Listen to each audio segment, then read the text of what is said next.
I've always believed that family should look out for one another. I'm 69 now, a retired librarian with enough stories tucked in my head to rival any book on a shelf, but none quite like this one. It still stings to tell it, but maybe someone out there will learn from what happened. My only daughter, Michelle, is 41. I raised her on my own after her father passed from a heart attack when she was just 9. I worked 2 jobs, gave up vacations, and even turned down promotions to be there for every school recital and sick day. She was my world, still is, in some quiet corner of my heart. 3 years ago, Michelle called me in tears, said the rent on her condo in Seattle had gone up again, and her partner Brian had just lost his job. They had 2 kids, and she wanted stability for them. She had found a modest 3-bedroom house in the suburbs. Nothing extravagant, just a place with a small yard and decent schools. But they were short on the down payment. "I need your help, Mom," she had said, voice trembling. "Just $120,000 to secure it. I promise I'll repay every cent within 5 years." I hesitated, not because I didn't trust her, but because that money was most of my savings. I had worked hard for that cushion. But when you're a mother, your instinct is to help first and worry later. So I told her I'd lend her the money, as a loan, not a gift. We even drafted a simple agreement. Nothing fancy, just something we both signed in my kitchen with her kids running around us. For the first year, things seemed fine. Michelle would check in, thank me now and then, and even managed a few small payments. But then, silence. I didn't push. I figured they were adjusting, maybe dealing with expenses. Life happens. But a year turned into 2, then 3, and not a single word about the loan. No repayments, no updates, nothing. I started to feel like a bank that had been ghosted. Then one afternoon, while scrolling through Facebook, I saw something that stopped me cold. Michelle had posted a photo of a sold sign in front of her house. Smiling, champagne in hand, captioned, "On to bigger and better, closing one chapter to start the next adventure." What? No call, no email, no mention of selling the house I had helped her buy. I stared at that photo for a long time like a fool, and then the worst part hit me. If she sold the house, where was my money? She'd promised to repay me as soon as the house was sold. That was part of the agreement. So I called her. No answer. I texted, "Hey, Michelle, I saw the post. Congrats on the sale. Just wondering about the repayment we discussed back when I helped with the down payment?" No reply. I waited a day, then called again. Finally, she picked up. And what she said next was a slap I'll never forget. "Mom, come on. That money was a gift. You said it yourself. Don't make this weird."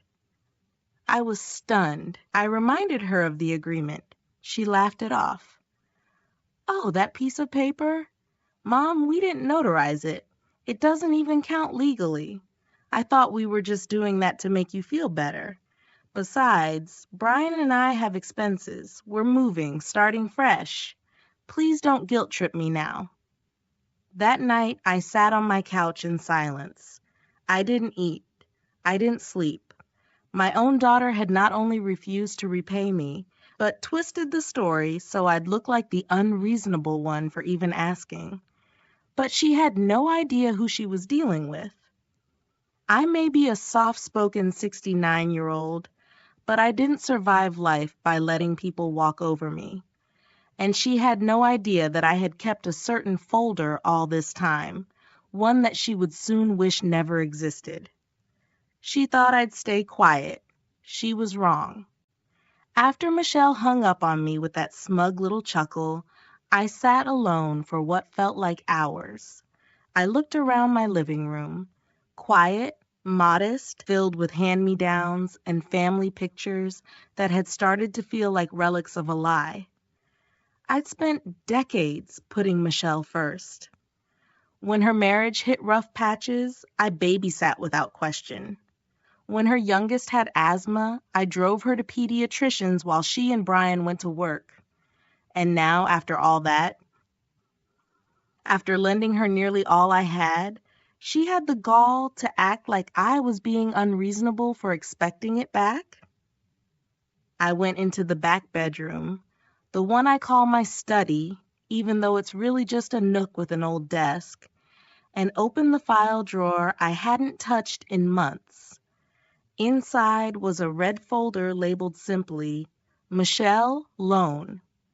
She might have forgotten about that paper we signed in my kitchen, but I hadn't. And thank heavens I had the sense to keep everything.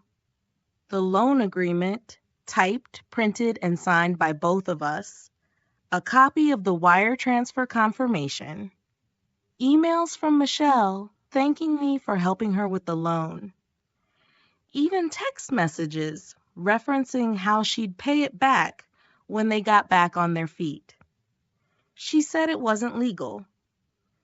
She said it wouldn't hold up, but I knew better. I'd worked long enough at the library to know how to research, and in retirement, I had plenty of time. So I made an appointment at a local law clinic that helps seniors. I brought everything. The young lawyer assigned to me was in his 30s, maybe early 40s, named Theo. He had kind eyes and a calm voice. After reading everything, he looked up and said, "Ma'am, this is more than enough to pursue a civil case, especially with the email trail." I felt my hands shake, not from fear, but from quiet determination. "She sold the house recently?" he asked. "Yes, just a few weeks ago." He leaned back. "We can file a claim to recover your portion of the equity, and we'll file for a temporary injunction to put a hold on any transfer of funds if she hasn't moved the money yet." I nodded. "Let's do it." Michelle hadn't counted on me fighting back. She thought I was just a tired old woman, but here's the thing about getting older, you learn not to scream or shout. You hit where it counts. Within 10 days, Michelle was served at her new address. I'll never forget the call I got after that. "Mom, what the hell is wrong with you?" "You're suing me?" I was folding laundry in the kitchen, calm as ever. "No, Michelle, I'm not suing you. I'm holding you accountable." "You don't need the money," she shrieked. I didn't reply right away. I just let the silence sit. Then I said, "I may not need it to survive, but I needed to know that I wasn't a fool to believe in you, and that I didn't raise someone who thinks it's okay to betray the one person who never stopped showing up." She called me selfish, then she hung up. But I wasn't angry anymore. I had facts, records, and a lawyer on my side. I was taking the matter to court, not out of spite, but because she needed to understand that even kindness has limits, and trust, once broken, has consequences. But here's the twist I didn't see coming. The house sale had closed. The proceeds were already in Michelle's account. But what I didn't know, what Theo discovered during the process of filing the claim, was that the house wasn't just in Michelle's name. Brian, her husband, had quietly added his name to the title a year before the sale. And that changed everything, because now there were two people on the hook for that money, and only one of them was about to crack under pressure. You ever notice how when people feel cornered, their real character starts to slip out? Brian was always polite to me, maybe too polite. The kind of man who smiled without showing teeth and always added "ma'am" at the end of a sentence like it was a performance. I never fully trusted him, but I never had proof of anything either. He kept a safe distance. Now I knew why. When my lawyer, Theo, uncovered that Brian had quietly added his name to the title, everything shifted. It meant that not only had Michelle ignored the loan she owed me, she'd involved her husband in what now looked like deliberate concealment. The judge ordered a freeze on the profits from the house sale. Theo moved quickly. Within weeks, we were scheduled for mediation. Michelle's tone changed fast. No more smugness. No more, "You're just my mom, not a bank." Now it was, "Mom, can we talk without the lawyers?" But I wasn't going to fall for that again. Brian, on the other hand, surprised me. He called me late one night. Quiet, respectful, but anxious. "Mrs. Langley," he said, "Michelle's not thinking clearly. She panicked. We didn't mean for it to come to this."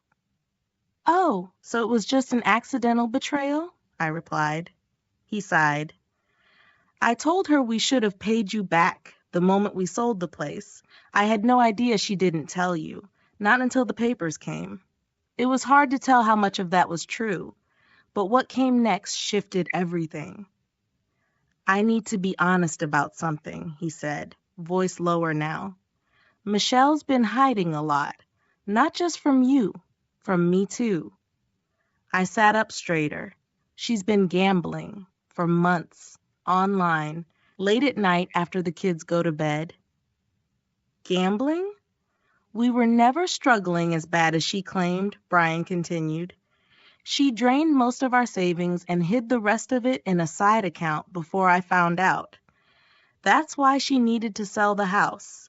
Not for the kids, not to relocate, to clean up a mess she created."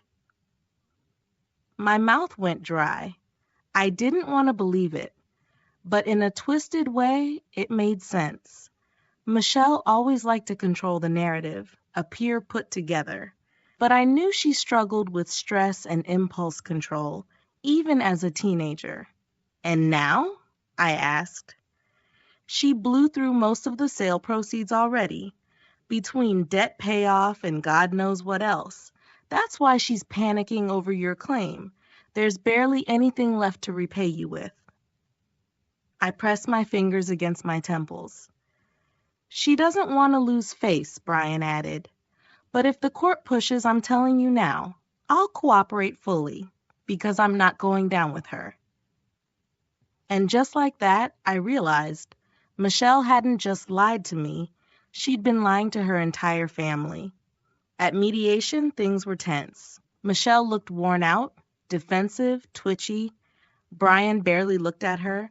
And when Theo presented the loan evidence, the contract, the emails, the texts, Michelle tried to downplay everything. Then Brian spoke up. "I can confirm all of this," he said. And I'd like it on record that I was unaware of the full scope of the situation until after the fact. Michelle's face drained of color. "You're throwing me under the bus?" she hissed.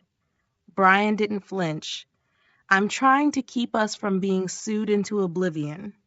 The mediator paused, looked between us, and said, "It seems there's more to this than a simple misunderstanding." "You think?"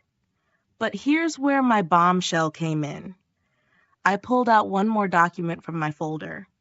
A notarized statement, prepared by Theo, declaring that I had originally intended to gift Michelle the money after repayment as a symbolic transfer of support. I wanted her to feel responsible, like she earned it, I said calmly. But she made her choices. She sold the house, hid it, and spent it. I'm not angry anymore, but I won't be treated like a doormat. Brian's eyes widened. Michelle's lips parted slightly. "I could have let this go," I continued. "But you turned my support into a secret, and you made me feel like a fool." I watched Michelle wilt in her chair. For the first time, I saw real fear in her eyes. "I'd like the repayment in full," I said. "Or I'll see you in court."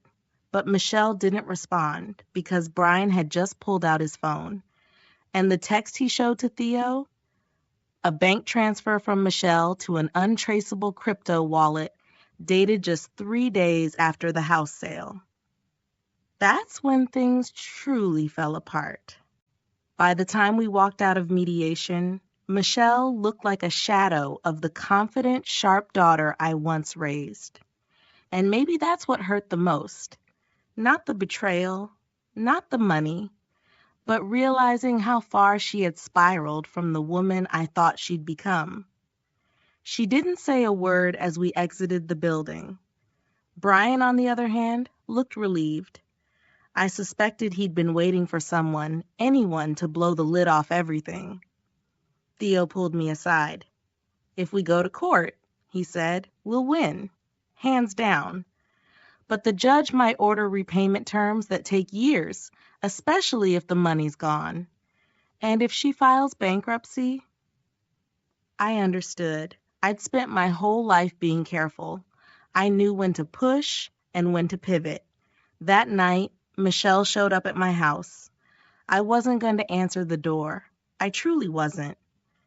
But when I saw her on the porch, shoulders hunched, tear-streaked face looking like the little girl who used to scrape her knees and come running for a hug, I opened it. She didn't say a word at first. Just stood there like a child who'd rehearsed 100 apologies and couldn't speak a single one. I stepped aside. She walked in. "I messed up," she whispered. I said nothing.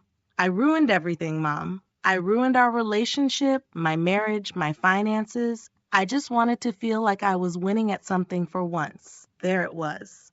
Not an excuse. Just raw truth. "I wanted that house so bad," she continued. "I wanted to show Brian I could be the provider, that I could be better than the mom who needed help. But I kept falling short. And when the gambling started, it was like a little voice saying, 'You can fix this. Just one more bet, one more win.' And before I knew it, the money was gone. All of it." Tears welled up in her eyes. "I knew you'd find out, but I thought I'd have enough time to fix it before you did. I just didn't realize I was sinking faster than I could swim." I listened, not because I had to, but because I wanted to understand. I needed to. She pulled out a folded envelope and slid it across the table. "This is the title to the car, the one Brian bought me last year. Sell it. Take the money. It's not even close to what I owe, but it's a start. I'll sign anything. I'll agree to any terms." She looked up at me, broken. "I just want to stop lying, Mom." I let out a long breath. I wasn't proud of her, but I was proud of this moment. Because it takes real strength to crawl out of a pit and admit you dug it yourself. The next day, Theo and I sat down and restructured everything into a legally binding agreement. Michelle wouldn't be off the hook, but she wouldn't be dragged through the mud either. We documented a repayment plan, structured over 5 years, with protections for both sides. Brian offered to co-sign the deal. I accepted, but there was one final twist I hadn't told Michelle yet. A few weeks later, she and Brian met me at the bank to make the first payment. As we walked out, I handed her a second envelope. She blinked, confused. Opened it. Her hands trembled as she pulled out a second document, a conditional forgiveness clause. It stated that if she made consistent, timely payments for 2 years and stayed clean of gambling, verified through agreed-upon check-ins, I'd forgive the rest of the balance. She stared at the paper like it might catch fire in her hands. "You're serious?" she whispered. "I am," I said, "because I'd rather rebuild my daughter than recover my money." That's when she broke down again, this time not in shame, but in relief. 2 years later. She's been clean since that night. I know because we talk weekly now. Not as creditor and debtor, but as mother and daughter. She still has 2 more months until she qualifies for full forgiveness. But I'm proud of her. Not because she paid me back, but because she finally owned up, faced herself, and started over.